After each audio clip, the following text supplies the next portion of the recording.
Welcome to the Immigrant Entrepreneurs Show, where our mission is to inspire, impact, and influence other immigrant entrepreneurs to follow their dreams and create the future they want. My guest today is an immigrant himself, but also the CEO and founder of Doola. He's also called Mr. LLC. Welcome to the show, Arjun Mahadevan. Thank you so much for having me on. Absolutely. Did I get that right? That is true. You've done your research there, and I'm a little bit obsessed with LLCs now. Let's put it that way.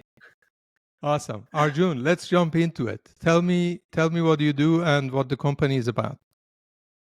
Most people, when they decide to start an e-commerce business, they'll first go to Google and they'll search how to start a business for Shopify, and then they'll find 5 pieces of information that conflicts. It all says opposite things. So they pick one, they trust it, then they say, I need to form an LLC. They go to a website that looks like it was built in the AOL era, which is the state website of Delaware. They figure out how to form an LLC, but then they realize, wait a second, that's not all I need to get a bank account. And you need a bank account so you can get paid or set up Shopify payments.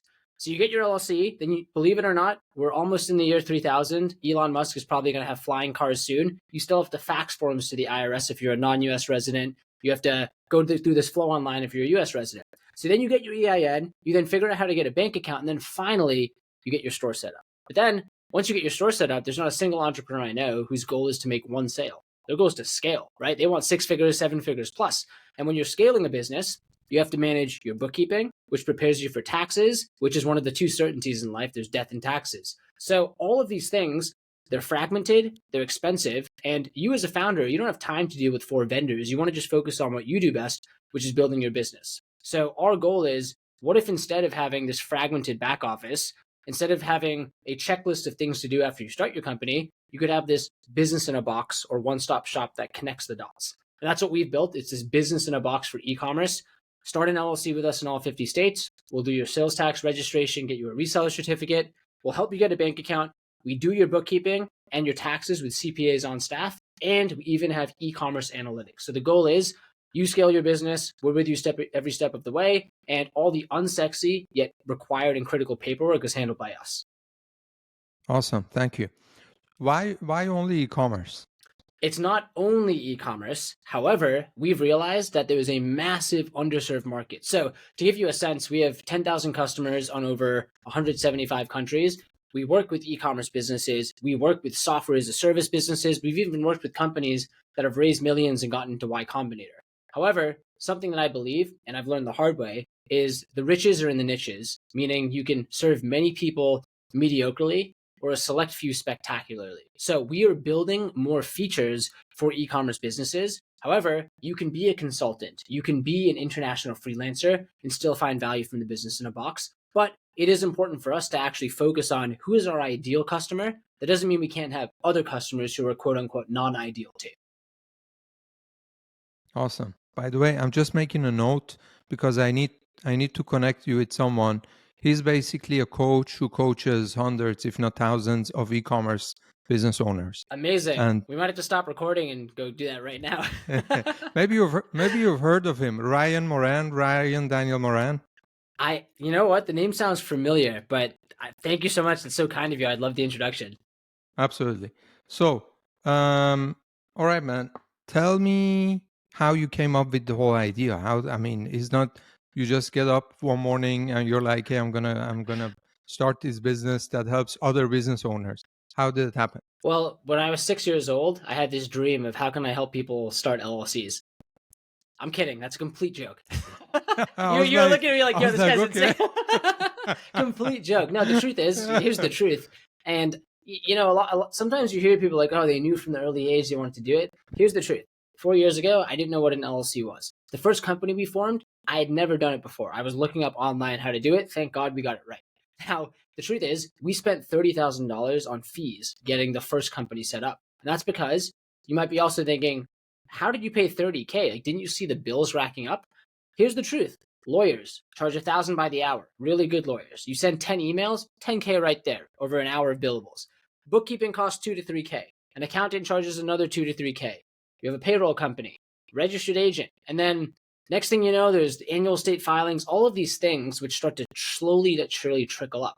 And the best part was, or the worst part was, the business failed. So the next time around, the idea was, do you really have to pay that much for a one-time process that could be automated? And why can't everything be in one place? So that was the goal. That why can't you have this one-stop shop where you can click a button and initialize a company? It's kind of like the Staples Easy button for starting and scaling your e-commerce business. And that's how it started. Now, today, I joke in my next life, I could be an international CPA. I've learned about taxes.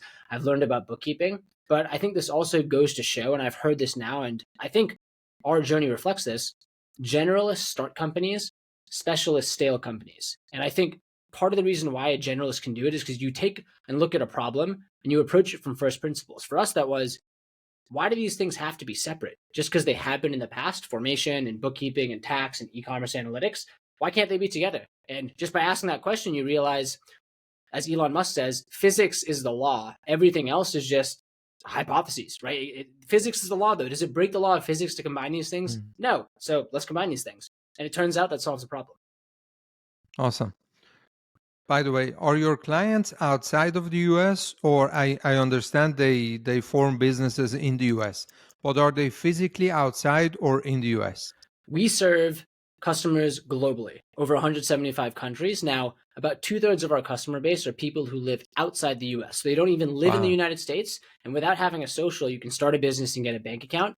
1/3 of our business, and it's growing, is based in the US. The way we started, though, was 100% international because there was a underserved niche there. There was less competition. And as a startup, you have limited resources. Now we've realized, hey, this business in a box resonates for folks who live in the US as well. So we'll continue to serve founders globally. And I actually believe that talent is everywhere, but opportunity is not. And so many people internationally, they just don't even know it's possible to actually start a business without being here, open up a bank account without being here. And here's the biggest one. You can actually have a US company without paying US taxes. And I'm not saying evade taxes. What I mean is, if you don't have effectively connected income, there's an informational tax filing that's required, and then you remit and pay taxes in your home country. But so many people just don't know that. If they knew that knowledge, they'd likely start a business. And that's where I think Doola comes in. We lead with the education. And then if you get value from the education, you'll say, why would I want to do my business bookkeeping and taxes and formation in 3 places? I'm going to just Doola it and use Doola. Do you guys also help with payment processors? Correct. We have partnerships with companies like Stripe. You can also get referred to PayPal. We do not do it in-house, but the ultimate goal is that you start your business, get your bank account, get connected to a payers processor. Because the truth is, what is a business? A business is defined the moment you make money. A business isn't starting your LLC. A business isn't writing something on a napkin. Right. It's the second dollars are exchanged. And that's why you need the payment processor. Okay, man. Tell me. So you came up with the idea, you found a problem that you could solve. Now, most people stop there, right? They have an idea, they think now they become a multimillionaire, but it's actually, as we both know, in the execution, how well you execute your business idea. Tell me, please, or take us through the first step to maybe the 5th or the 10th, when you started taking the first step. Most people overestimate what they can do in 1 year, but they underestimate what can be done in 10 years. And you're totally right. A lot of people, you know where the best ideas on earth live?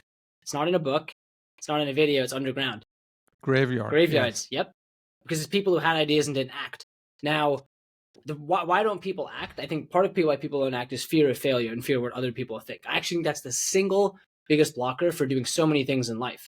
Now, it's hard to unwind. I think sometimes that's why a bold dumbass beats a shy genius. Because you can be as smart as you want, but the genius overthinks things and thinks, what is this person going to think? The bold dumbass is just like, I don't even know what to think. I'm just going to do the thing. They take action. Action produces information. So when starting, the truth is we made a ton of mistakes, right? We tried to be LLCs for everyone versus niching down.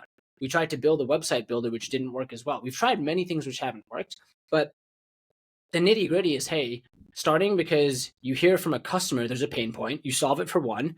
If you can solve it for one, you can do it for 2.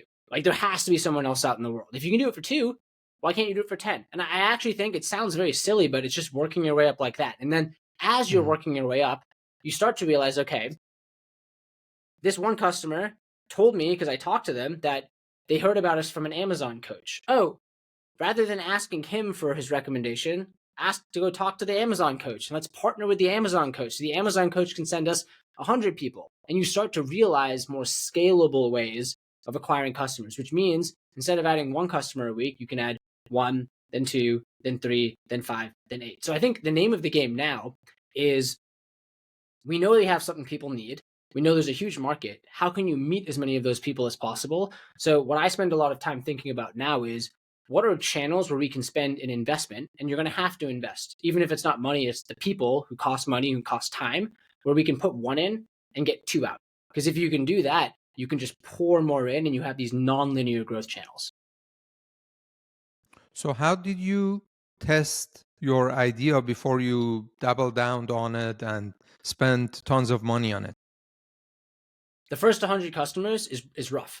The way it was done is going through Twitter and DMing about 100 people saying, hey, do you know anyone looking to start a company? Turns out in network, there was one person that was the first customer. Then also running paid ads. And I think paid ads can be a good test because you can test a very specific keyword. You don't have to spend that much money, maybe a couple $100, and you can see if someone comes in, hits your landing page, which should say the problem that they're trying to get solved. And then we had a chat bubble where if someone messaged, treated that lead like it was the last person on earth. Here's actually what I did. I keep this as a memento. On my phone here, I have a little stand. I bought this stand so that I could keep my phone like this and have intercom, which is chat on our website up. And anytime a lead would message, I'd be playing Settlers of Catan. I could be brushing my teeth. If I was awake and a lead message, I'm responding. And I remember some of the first customers, I would go to sleep texting them. I would wake up texting them. I would be texting them during the day. I texted them more than I've ever texted anyone, any romantic partner or anything. But you treat the last lead like they're the last person on earth.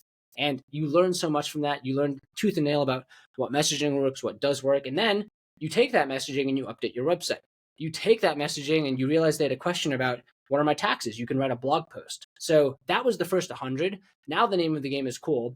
Which paid campaigns work? Founders know founders, so word of mouth is a big portion of our business, and more partnerships. The Amazon coaches, the Shopify coaches, the blog post that talks about LLCs. And the other thing I've learned the hard way is you don't need 50 channels to work.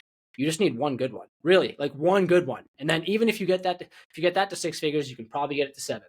So it's very easy to think, oh, we need to do this new campaign or this new page, instead of saying, what can we do more of that's working, or just do something better that's already working too. Absolutely. Okay. So are you specifically working with Shopify e-com stores, or outside of Shopify, any kind of? Any kind of e-commerce business. Actually, there's many types that can, but we specialize in this business in a box for e-commerce. We actually have, and we do events with Shopify to help entrepreneurs there learn. So one of our upcoming events is called Tax Prep and Chill. It's a play on the words from Netflix and Chill, but we'll teach people about upcoming tax deadlines and tax saving hacks for e-commerce entrepreneurs too. How are you funded, man? How are we funded, or how did we get funding? Both. How did you get funding, and did you invest your own cash? I mean, I think we can talk about it, right? Did you invest your own cash, and when did you invest? Do you have outside investors? And because that's what people want to know. I'll tell you the truth. You can obviously bootstrap a business, which means start a business without funds, and then you can raise venture capital.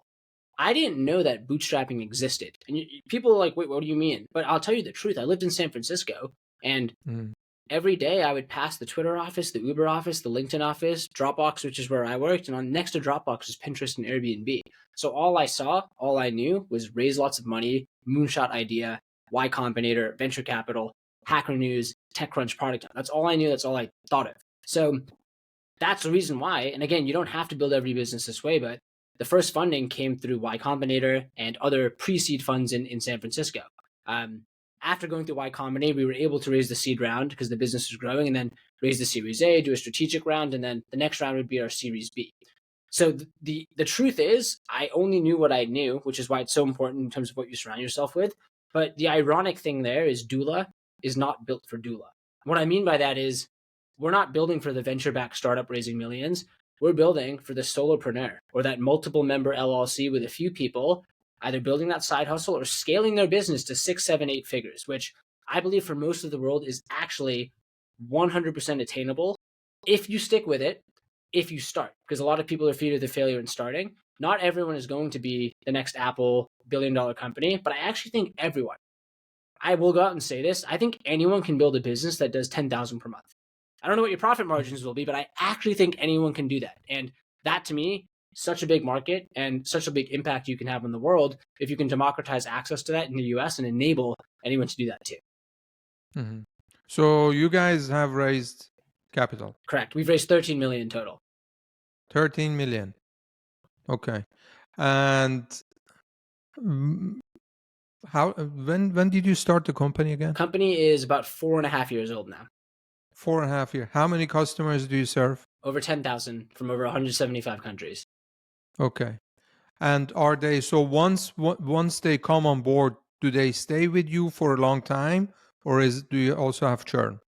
Oh, we absolutely have churn. I wish we didn't. Here's another harsh truth about business. Most businesses die.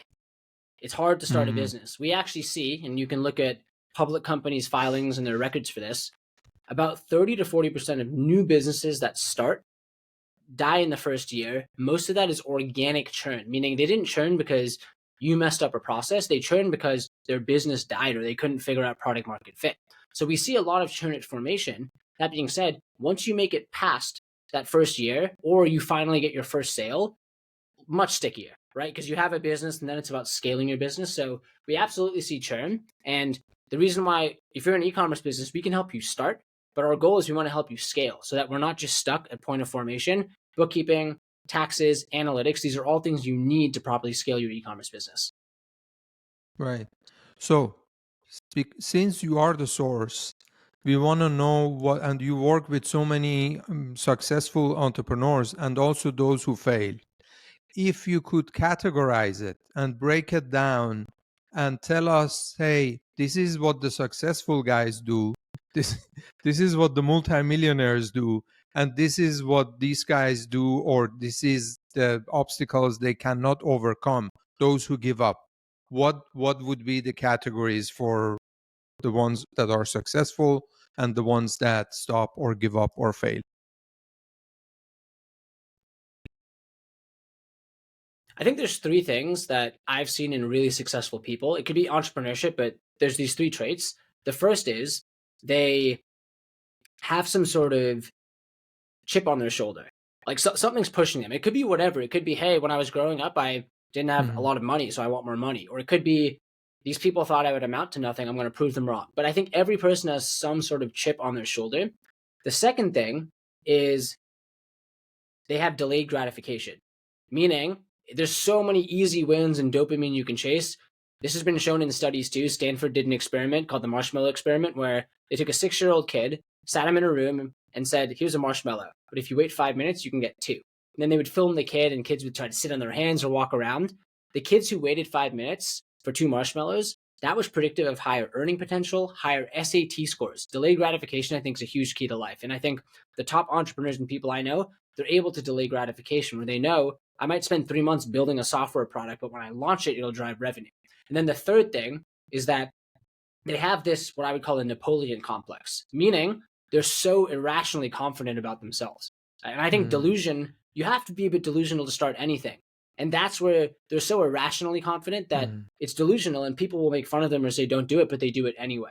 And ultimately, I think belief comes before ability. So I think those are actually the 3 biggest things. I think if I think of the most successful people I know, or even whatever you want to define success as, I think they have a combination of that. And so much of it comes down to fear of starting and not continuing for long enough. Because if you look at the biggest businesses, behind the success was 10 failed businesses. Every entrepreneur, before Elon Musk had Tesla and SpaceX, he had a company, Zip, too. But before that, he tried other things too. He was in college, I've read his book, he would like sell drink cups at parties. I think they would sell cups where you could fill it. So there's so many things behind the scenes that lead to what you're seeing. Ultimately, what you see is the tip of the iceberg. Behind that is stress, hard work, late nights, hard work.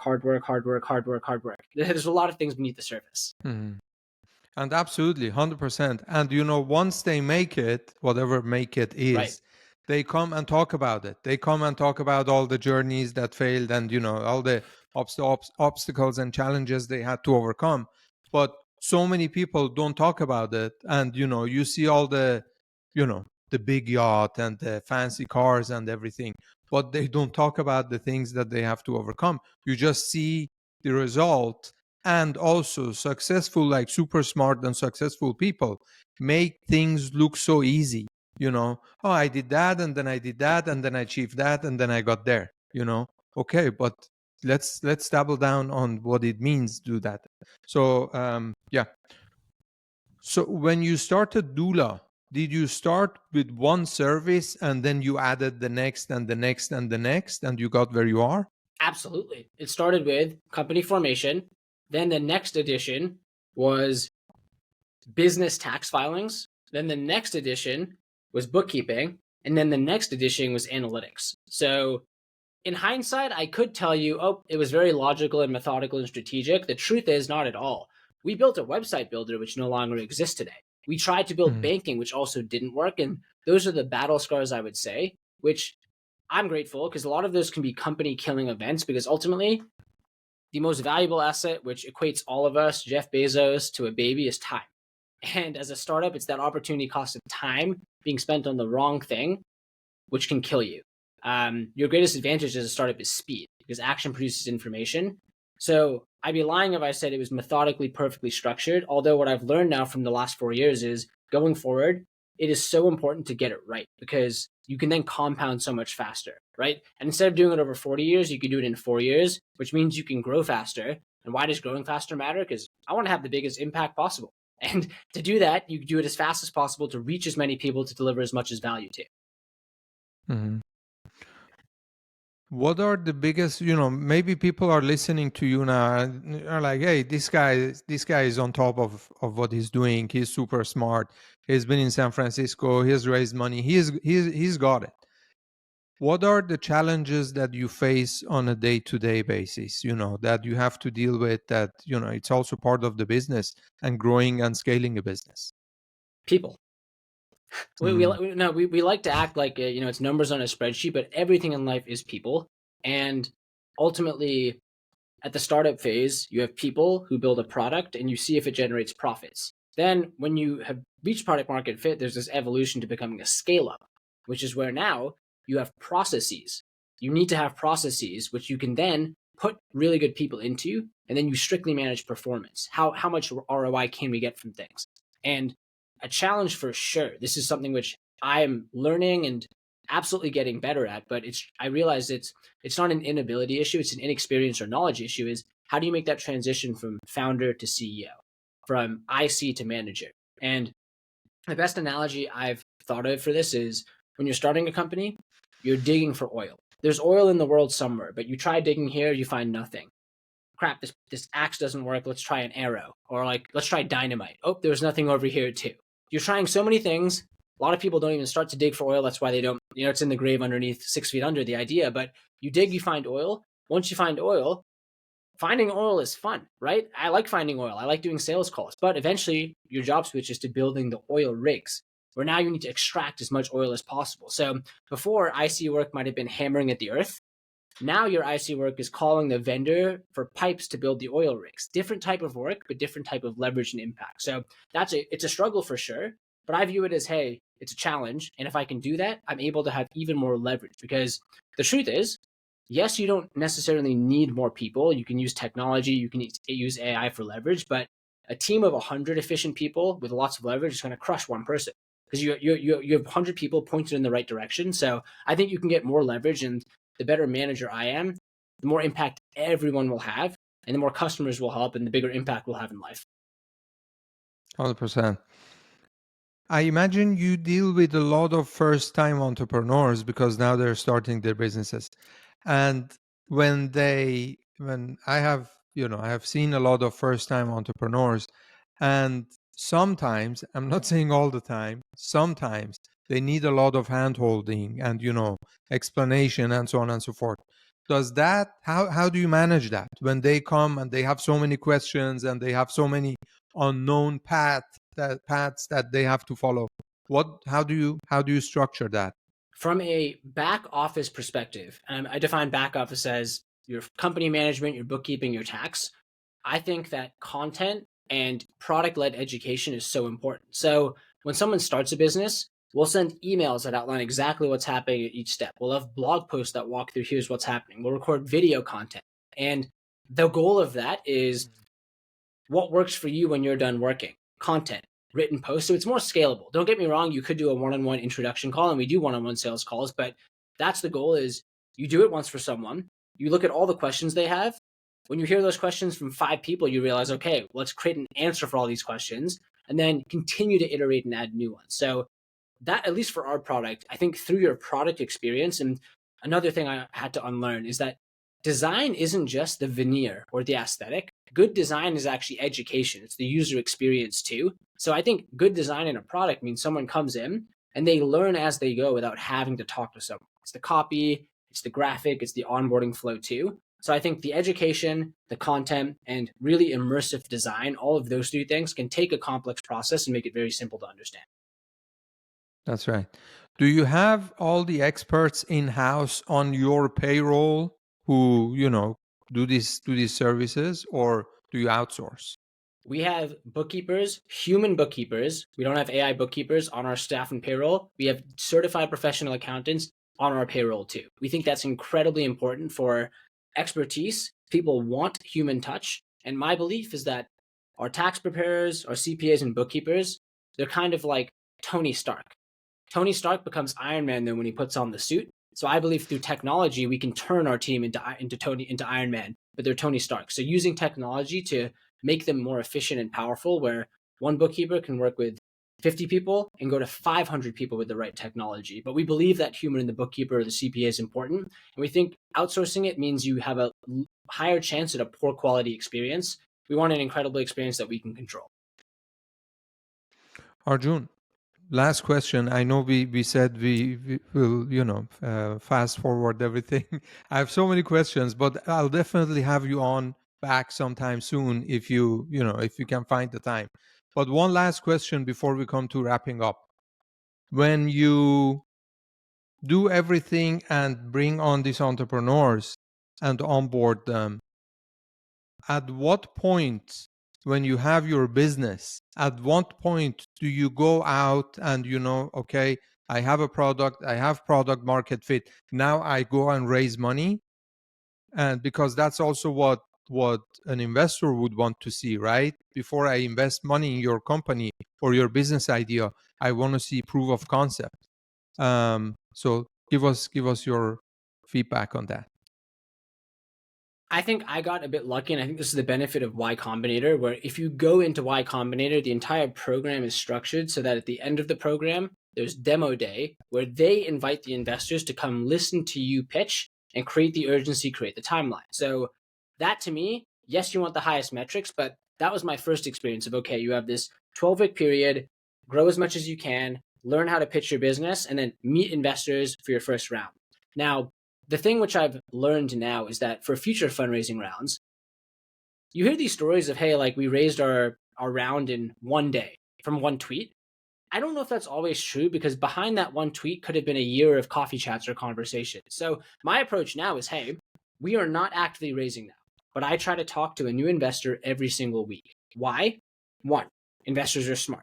Typically, they're smart. 2, they've seen a lot too. Why wouldn't I want to get free R&D from smart people who've seen a lot? And the third thing is I ask investors, it's their job, what do you guys look for at Series B? What type of metrics and what are you looking for? So it goes from this game of guessing to an investor likes what we're doing, they've seen a lot and they think it's differentiated, and hey, the metrics that we say we like, you have those metrics. And then at that point, you can decide, hey, I like this person, there's a good relationship here, I think they believe in the company, we can grow faster. Now let's actually go out and say, hey, we're formally fundraising. But that formal fundraise now, after doing this process, could take a week because you've built the relationships. They've seen you make progress. So I'm saying this like I've been doing this for years. No, I've had a huge change on this, where now, like anything in life, every Olympian wants to win gold. Why doesn't everyone win gold? Because you don't rise to the level of your training or rise to the level of your expectations. You fall to the level of your training. Meaning Michael Phelps, he trained 7 days a week for 7 years. No other athlete did that. He had the better coach, better training. And yeah, he had good genetics, but he put the work in, had a good system. So same thing for fundraising. What's your system? Are you meeting investors? Are you making progress? Are you growing?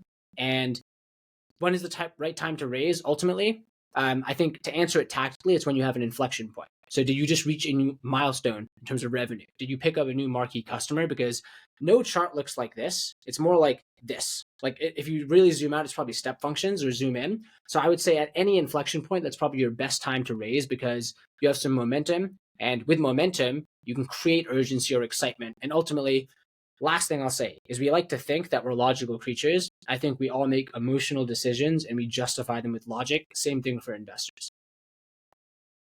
Absolutely.